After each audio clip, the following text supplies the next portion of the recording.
Varmassa on takana työntäytteinen vuosi. Tule mukaani katsomaan, mitä teimme vuonna 2024. Viime vuodesta jäi mieleen ihanat asiakkaat. Tekoäly. Osittaisen varhennetun vanhuuseläkkeen suosio. Vuodesta 2024 tuli loppujen lopuksi sijoittajille hyvä vuosi. Varman osalta sijoitustuotot olivat yli 10%. Ja suhteutettuna siihen, miten me Suomessa nähdään talouden kehitys, niin tuottoprosentti oli itse asiassa korkea. Talouskehitys oli suomalaisten kannalta hyvin kaksijakoista. Suomessa ja Pohjois-Euroopassa heikko kehitys jatkui. Sen sijaan Yhdysvalloissa talous jatkoi kasvuaan. Pelättyä taantumaa ei jälkeen tullut. Ja ennen kaikkea se USA auttoi myös sitten globaalit sijoitustuotot hyvälle tasolle. Varmaan vakavaraisuus on säilynyt erittäin hyvällä tasolla, itse asiassa alan parhaalla tasolla, ja se on antanut meille hyvät puskurit tehdä pitkäjänteistä sijoitustoimintaa. Se on ollut yksi taustatekijä sille, että viime vuodesta tuli sijoitustuottojen kannalta niin hyvä. Suomen sijoituskohteena on varmalle edelleen tärkeä. On luonnollista, että eläkesijoittaja sijoittaa kotimarkkinoillensa enemmän kuin jotkut indeksit tai maailmanpainot edellyttäisivät. Pitkässä juoksussa sijoittaminen Suomeen on ollut myös hyvin kannattavaa. Valitettavasti 2-3 vuoden aikana emme ole ihan samassa tahdissa kuin muut länsimarkkinat. Olisin kuitenkin luottavainen, että tämmöinen huono onni ei voi jatkua loputtomiin. Joku päivä Suomi tulee myös sijoitusmarkkinoiden mielessä takaisin.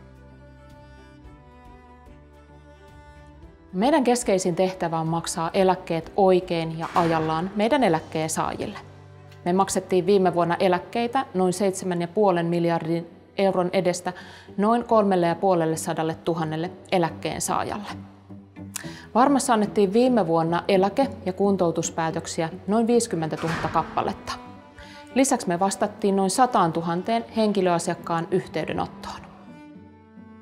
Viime vuoden aikana tekoäly tuli varmalaisten työpöydälle ja arkeen. Käytännössä se on tarkoittanut sitä, että varmalaiset saivat co-pilot tekoälyavustajan, jota me kutsumme tukiälyksi. Viime kevään aikana tehnyt käyttöönoton jälkeen onkin ollut ilo havaita, että varmalaiset ovat ottaneet uuden työkalun käyttöön päivittäisessä työssä. Kuten muussakin toiminnassa, niin myös tekoälyn hyödyntämisessä meitä ohjaa vastuullisuus. Viime vuonna julkaisimmekin tekoälyn eettiset ohjeet. Siinä määritämme, miten hyödynnämme tekoälyä kestävästi ja läpinäkyvästi. No viime vuodesta tietysti iloinen asia oli se, että onnistuimme myynnissä hyvin.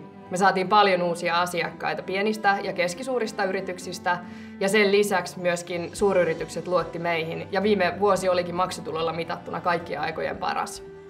Sen lisäksi me haluttiin keskittyä kuulemaan erityisesti yrittäjiä tarkalla korvalla ja tämä toimintaympäristö on kuitenkin muuttunut aika paljon esimerkiksi tämän työtulon määrittelyn osalta. Ja sen pohjalta me kehitettiin muun muassa meidän digitaalisia palveluita, jotta ne olisi mahdollisimman helppokäyttöisiä ja vastaisi meidän asiakkaiden tarpeita hyvin. Selkeästi ollaan tehty oikeita asioita, koska meidän asiakastyytyväisyys on erinomaisella tasolla. Eläkejärjestelmä kokonaisuudessaan on minun mielestäni hyvässä kunnossa. Tasapaino paranee edelleen eläkeuudistuksen jälkeen. Tuotot ovat olleet hyvät. Keskimääräinen eläkkeelle siirtymisen ikä on noussut tavoitteiden mukaisesti. Se osa eläkejärjestelmää, joka selvästi kaipaa parantamista, on yrittäjän eläketurva.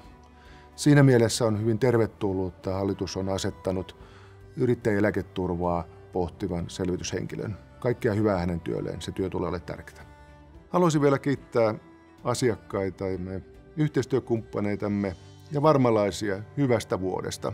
Kaikista maailman epävarmuuksista huolimatta vuodesta tuli hyvä.